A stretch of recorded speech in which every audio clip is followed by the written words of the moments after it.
Hello everyone. So today I'm going to explain the topic fetal circulation. So basically fetal circulation में क्या होता है कि oxygen होती है और डीऑक्सीजन होती है. So basically oxygenation, let's just start with oxygenation first. Okay. So placenta में oxygenated blood बहुत ज़्यादा होता है. तो जो oxygenated blood होता है वो first placenta से जाता है liver, ठीक है, liver में. So placenta से liver में अम्बिलाइकल वेन के ज़रिए जाता है. तो बेसिकली हमारे पास दो ही वेन्स हैं जो जिससे ऑक्सीजनेटेड ब्लड जाता है. अम्बिलाइकल वेन है ना, पल्मोनरी वेन. उसके अलावा सारी जो वेन्स है उसमें डीऑक्सीजनेटेड ब्लड ही जाता है. ओके. नाउ ब्लड जो होता है ऑक्सीजनेटेड ब्लड लिवर तक जाता है. लिवर में क्या होता है, साइनोसाइड्स होते हैं. जैसे हमारे पास कैपिलरीज होती हैं, इस तरह से we have the sinusoids. Okay. So now blood from sinusitis will move into the ductus venosus. Okay, so ductus venosus is a shunt. Ductus venosus is a shunt. So what is shunt? Shunt एक ऐसा, it is a kind of a pathway, ठीक है ना. When जब एक normal pathway it is not working, तो वो एक शंट क्रिएट होता है जिसके थ्रू ब्लड या मूव करता है. So in this case blood will going to move, ठीक है. सो साइनोसाइट्स ब्लड होगा वो लिवर से साइनोसाइट्स में मूव करेगा. प्लासेंटा से लिवर में आया blood, and then liver has sinusites. Blood will go into the sinusites and then through ductus venosus जो लिवर से इंफीरियर वेना कैवा में जाएगा, ठीक है ना. So fetal circulation has heart. Fetal circulation में हार्ट तो होता है, लंग्स नहीं होता. पर हार्ट लंग्स वेल डेवलप नहीं होता है लंग्स वेल डेवलप नहीं होता, पर हार्ट होता है. It has an inferior vena cava. So blood will going to move from liver to sinusites, and then sinusites to inferior vena cava through a shunt. It is called the shunt. It is shunt, which is known as the ductus venosus. So through inferior vena cava, blood will move to right atrium, and then right atrium से will blood जाएगा left atrium तक. So right atrium से left atrium से how? तो basically हमने पिछले वाले topic में पढ़ा है कि right atrium and left atrium. So basically देखो, so this is like a heart. Just imagine like a heart. So this is a right atrium and this is a left atrium, ठीक है. सो इधर क्या होता है, एक होल होता है. It is called the foramen ovale. So blood will going to inferior vena cava से inferior vena cava से blood आया. It will went in the right atrium and then इसमें कहाँ चला गया, राइट एट्रियम से चला गया. राइट एट्रियम ब्लड आया, राइट एट्रियम से फोरामेन ओवल में चला गया, and then foramen ovale to left atrium. Okay. So अभी इस पर काम नहीं करा लिवर. अगर जब लिवर का लंग्स जब लंग्स काम करेगा तब ये फोरामेन ओवल क्लोज हो जाएगा. ओके. जब क्योंकि प्रेशर हाई प्रेशर पड़ेगा तो ये क्लोज हो जाएगा. But right now in fetal circulation it is not close yet. So it is opened. So right atrium blood आया, and then blood moved from an oval into the left atrium. Okay. So from the left atrium से कहाँ जाएगा blood? Definitely left atrium से blood will move into the left ventricle. So left atrium to the left ventricle. So left ventricle. अब देखो left ventricle है ना, तो left ventricle से नीचे के लेफ्ट वेंट्रिकल से क्या चीज़ अराइज होती है, एओर्टा. सो इधर से एओर्टा राइज हुआ, ठीक है. इधर से क्या हुआ, एओर्टा राइज हुआ. So blood will going to move to the aorta, ठीक है. So this is the oxygenated pathway. Blood का ऑक्सीजन पाथवे कैसे हुआ, लिवर प्लासेंटा. फर्स्ट ब्लड में जो था वो प्लासेंटा में हाईली ऑक्सीजनेटेड ब्लड था, and then from placenta to the liver कैसे, अम्बिलाइकल वेन के थ्रू. लिवर में साइनोसाइट्स थे, साइनोसाइट से इंफीरियर वेना के बाद ब्लड चला गया. We have a shunt which is called ductus venosus. उधर उसके थ्रू ब्लड गया इंफीरियर वेना कैवा में, ठीक है. तो inferior vena cava, just imagine this is inferior vena cava, and then blood will going to move into the right atrium.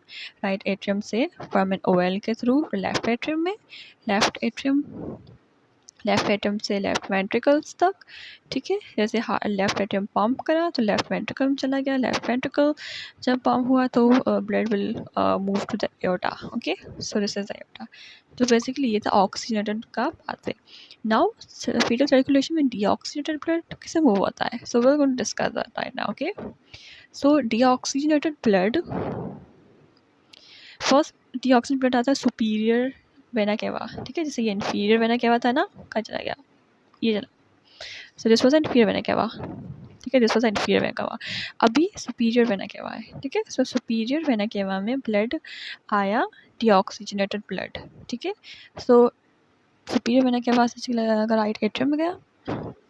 ये अभी यहाँ पे भी ये हुआ था ना कि इंफीरियर वेना केवा से राइट एट्रियम में गया, क्योंकि superior inferior vena cava both दोनों का ब्लड राइट एट्रियम में जाता है। सो राइट एट्रियम से इस राइट एट्रियम पंप किया, राइट वेंट्रिकल में चला गया,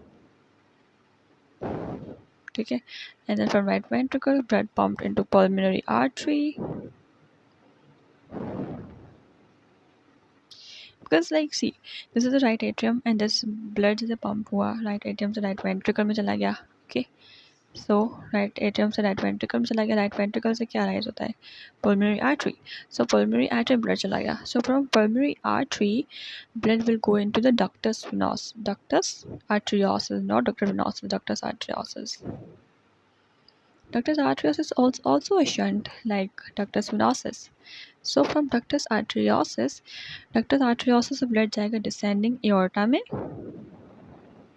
डिसेंडिंग एओर्टा से blood will move to the placenta, ठीक है।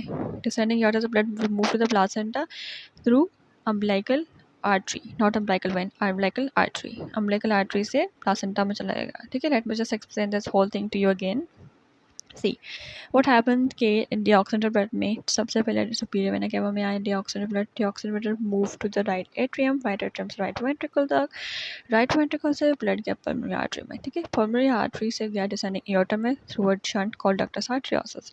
सो डिसेंडिंग एओर्टा से ब्लड जो था वो पल्मोनरी अम्बिलिकल आर्टरी के थ्रू गया प्लासेंटा में। सो प्लासेंटा में जैसे ब्लड मूव हुआ, सो प्लासेंटा में अगेन ऑक्सीजनेशन एंड डीऑक्सीजनेशन होगी। सो उधर फिर दोबारा से ऑक्सीजनेटेड ब्लड विल मूव और डीऑक्सीजनेटेड ब्लड विल दोबारा से वापस आ जाएगा प्लासेंटा में, oxygenated blood again placenta umbilical vein के थ्रू लिवर में आ जाएगा। So this whole process occurs after birth.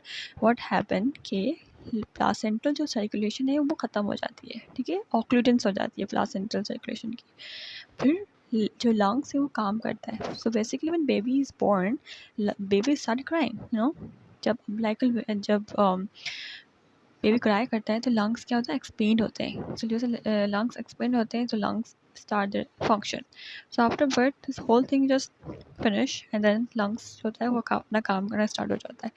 Also जैसे मैंने अभी बताया आपको, अम्बिलिकल वेन, अम्बिलिकल आर्टरी, ये सब आफ्टर बर्थ डीजनरेट हो जाता है, ठीक है, उसके रेमिनेंट्स रह जाते हैं। So let me just tell you the remnants. Okay, so as I told you कि उसके कुछ रेमिनेंट्स हो जाते हैं, जैसे अम्बिलिकल आर्टरी है। सो अम्बिलिकल आर्टरी वो पूरा ख़त्म हो जाएगा आफ्टर बर्थ। जैसे जैसे after birth lungs were going to work start functioning, तो वो जो प्लासेंटा का जो सर्कुलेशन थी, placental circulation, it will going to end, ठीक है। तो प्लासेंटल ब्लड फ्लो ख़त्म हो जाएगा। सो बेसिकली उसमें जो अम्बिलिकल आर्टरी होगी वो भी डेफिनेटली ख़त्म हो जाएगी। उसके जो कुछ रेमिनेंट्स रह जाएंगे अम्बिलिकल आर्टरी में, जो अम्बिलिकल आर्टरी का जो रेमिनेंट होगा वो होगा मीडियल अम्बिलिकल लिगामेंट, ठीक है। जस्ट उसी तरह लेफ्ट अम्बिलिकल वेन का जो रेमिनेंट होगा it is ligamentum teres, and foramen ovale का होगा फोरामेन फोसा, डक्टस आर्टरियोसस होगा ligamentum arteriosum, and ductus venosum का होगा ligamentum venosum. Okay, it is very important, it is also high yield. ये बहुत याद करना ज़रूरी है बिकॉज इसमें आते हैं क्वेश्चन एमसीक्यूज वगैरह। Also, I made a flow chart for you guys. You guys can take a screenshot of this. So this is what it is. Okay, thank you so much for hearing my lecture. Love this.